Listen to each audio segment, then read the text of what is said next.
शतसर ब्रह्म तपोरत्नम योगीराज शिवाचार्य महास्वामीजी यांचं कार्य अलौकिक आणि अद्भुत आणि ते चमत्कारिक असं होतं। चमत्कार म्हणजे केवळ कर्मकांडावरती भर देऊन ते काम केलं असं नव्हे, तर त्यांनी कर्मकांडाला विरोध करून ते कसं निषिद्ध आहे हे देखील त्यांनी समाजाला सांगून एक धार्मिक, आध्यात्मिक, शैक्षणिक आणि सामाजिक कार्य फार मोठंसं असं त्यांनी काम केलं। जवळजवळ 62 वर्ष त्यांनी ज्या वेळेला मठावरती आरूढ झाले त्यावेळेला अनेक अडचणी होत्या, पैसा अडका नव्हता, पण त्याही मधून मार्ग काढून त्यांनी संपूर्ण जिल्हा पायी जाऊन शैक्षणिक आणि आध्यात्मिक काम हे अतिशय चांगल्या पद्धतीने व्हावं आणि केवळ धर्म समजण्यासाठी शिक्षणाची आवश्यकता आहे हे ओळखून सर्व समाजातल्या मुलांना शिक्षण देण्यासाठी पहिल्यांदा प्रथमतः उच्चवर्णीय ठिकाणी त्यांनी शाळा काढलेली नाही, तर शाळा कुठं उभी केली तर बंजारा समाज ज्या ठिकाणी त्या मुलांना शिक्षणाचं गंध नाही अशा पद्धतीनं त्या ठिकाणी शाळा सुरू केली आणि अतिशय अद्भुत असं काम आज जवळ 1,500 मुलं त्या ठिकाणी कामाला आहेत। संस्थेत शैक्षणिक संस्था काम करत असताना 15,000 विद्यार्थी आज आहेत, 18,000 पुस्तकं इथं आहेत। हे सगळं काम त्यांनी निरपेक्षपणाने समाजाची सेवा, कारण ज्या समाजाने आपल्याला इथं दिलेले तेच दिलेलं परत समाजाला द्यावं अशा प्रकारचा उदात्त हेतू देऊन आणि त्यांनी जे जे संकल्प केले ते संकल्प पूर्णतः झालेले। 2009ला त्यावेळेला फार मोठासा कार्यक्रम झाला। होटगी मठावरती उत्तराधिकारी म्हणून श्री मल्लिकार्जुन शिवाचार्य महास्वामींची निवड करण्यात आली आणि त्यानंतर आपल्या गुरूंच्या सान्निध्यामध्ये जे जे आपण काम केलो ते काम पूर्णत्वास न्यावं म्हणून या ठिकाणी गुरुचं मंदिर बांधलं आणि त्याच पद्धतीनं आपण सर्वजण साक्षीदार आहात। मुख्यमंत्री देवेंद्र फडणवीस आले होते आणि त्याच नंतर ते आपलं आधारवट गेलं, आपण सर्व अगदी दिंगमूढ झालो। त्यावेळेला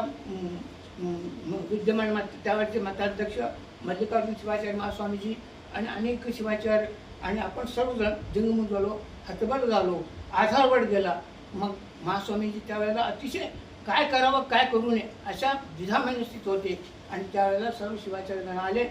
आणि धीर दिला आणि त्यांनी आपल्या कार्याला सुरुवात केली आणि ते सुरुवात केल्यानंतर योगीराजन शिवाचार्य जे जे संकल्प केले ते पूर्णतः अतिशय चांगल्या पद्धतीने ते कार्य पूर्ण केले आणि त्यानंतरनं हे जे काम करत असताना मध्यंतरच्या काळामध्ये काय झालं, कोरोनामध्ये सगळं काम ठप्प झालं। 3 वर्षामध्ये आपल्याला काही काम करता आलेलं नाही आणि नंतरनं ज्या पद्धतीनं योगीराज शिवाचार्य महास्वामींनी आपल्या गुरूंच्या नावानं जे काही सगळ्या शाळा उभी केल्या, मंदिरं उभी केली, त्याच पद्धतीनं तत्कालीन मठाधीश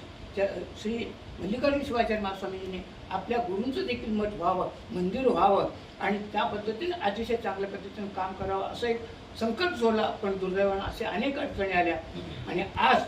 आपण सर्वांना सांगायला मात्र अतिशय आनंद होतो, दुःखही होतोय पण आनंदही होतोय आणि अनेक अडचणीतून ते सामोरे जाऊन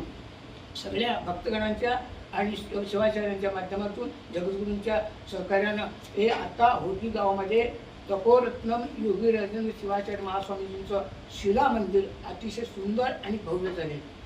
आणि आता त्या ठिकाणी त्या मंदिरामध्ये शिलामूर्ती कोणाचं तपोरत्नम योगीराजेंद्र शिवाचार्य महास्वामींचं शिलामूर्ती आणि कळसारोहण हे सगळे असे विविध कार्यक्रम करत असताना ज्या पद्धतीनं तपोरत्नम योगीराजेंद्र शिवाचार्य महास्वामींनी केले त्याच पद्धतीनं त्यावेळेचे मी मुद्दाम परत सांगतो त्यावेळेचे मठाधीश मल्लिकार्जुन शिवाचार्य महास्वामींनी अशाच पद्धतीने करावं असं एक संकल्प सोडला आणि या काळामध्ये त्यांनी जे काम केलेलं होतं कोण मल्लिकार्जुन शिवाचार्य महास्वामींनी योगीराजेंद्र शिवाचार्य ज्या पद्धतीने काम केले त्याच पद्धतीने ते काम करत असताना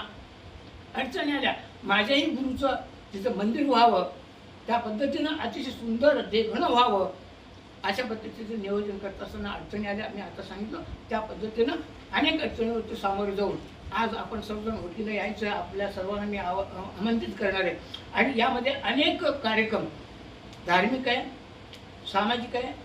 शैक्षणिक आहे आणि समाजोपयोगी जे जे उपक्रम आहेत ते सर्व उपक्रम या माध्यमातून केलं जाणार आहे आणि आपण मला खात्री आहे ही आपण ज्या ज्या वेळेला इथे येतात त्या त्या वेळेला प्रत्येक बातमी आपण आपल्या वाचकांच्या किंवा भक्तांच्या घराघरामध्ये पोहोचवण्याचं काम फार मोठंसं काम आणि तुमचं सहकार्याशिवाय हे काम होत नाही हेही मला माहिती आहे. आणि त्यामुळं आपण सर्वजण इथं आलेला मी प्रथमतः